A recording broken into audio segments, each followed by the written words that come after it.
We have to acknowledge that we are here because of the work of all those that worked on this issue on remembrance and recognition in the last 80 years. It took us about 40 years to get to the recognition, and then another 40 years to work on it. But all that I heard today, including in this panel, leads to a conclusion that is more and more present in academic literature, which is that we have to question whether the remembrance leads to the protection of human rights. It is not so obvious. People usually speak about what happened with the reconciliation between France and Germany. But this is an exception, and it didn't happen only because of the fact of remembrance. It happened also because there was political alignment, political power of the German Marshall Plan, etc., etc. So Lea David, a sociologist, just published a book recently where she shows that there is no clear-cut automatism between remembrance and human rights protection, development of human rights culture, human rights ideology, etc.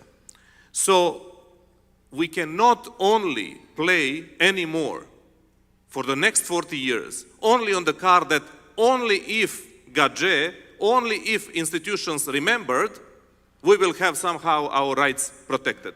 We see the examples, whether this is Romania from 90s, whether this is Hungary from the killings that Judita just mentioned, whether this is the emergence of AfD in Germany, Le Pen in France, or Meloni in Italy, etc., etc.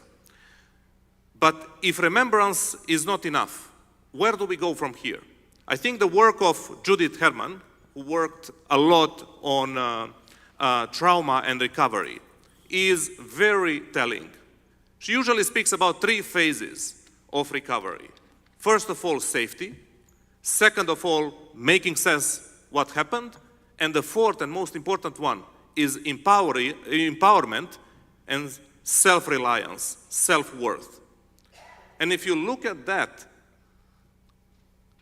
and the importance about building a community and understanding and friends and the importance of public policies and institutions, one needs to look at politics today. Let us just open the TV and read the newspapers. I have a feeling that sometimes in this kind of discussions we are so contextual. Like there is one world in the conference and another world outside of the conference room.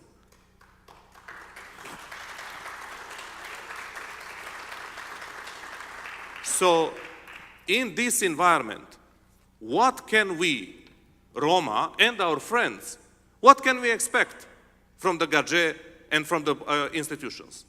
What can we expect in this environment? I would say close to nothing.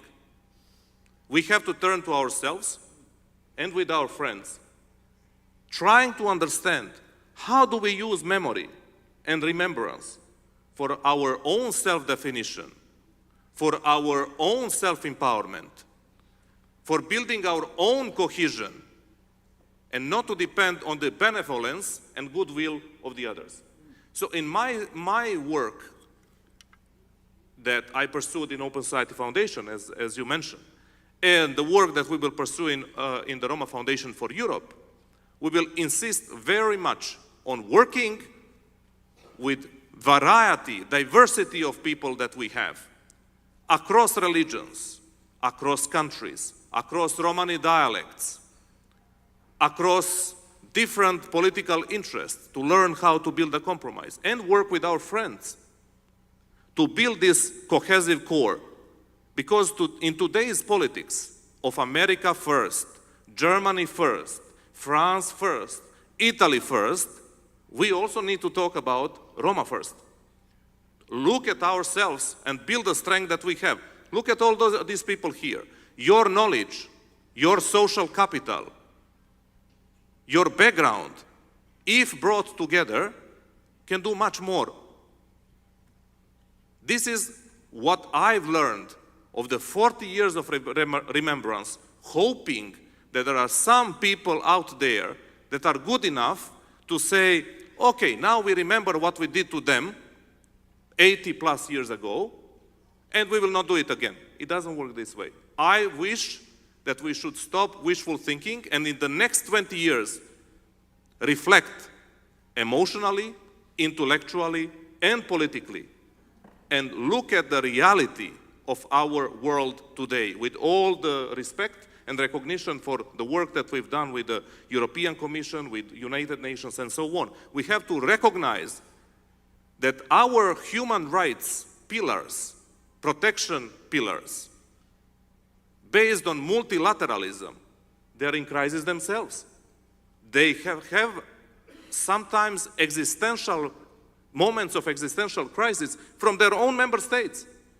So therefore, my sense is that if we are building a memory, we have to use it more diligently, more systematically for our own recovery from trauma, for our own self-development, self-reliance, self-empowerment. This is at least what is our choice in the Roma Foundation for Europe to do, and we want to rely on the friends that we have, but most of all on the communities and the experience of people like Soraya and others who have done a lot of work before, but I believe they also got disappointed on the way how far they could get in the current political environment. Thank you.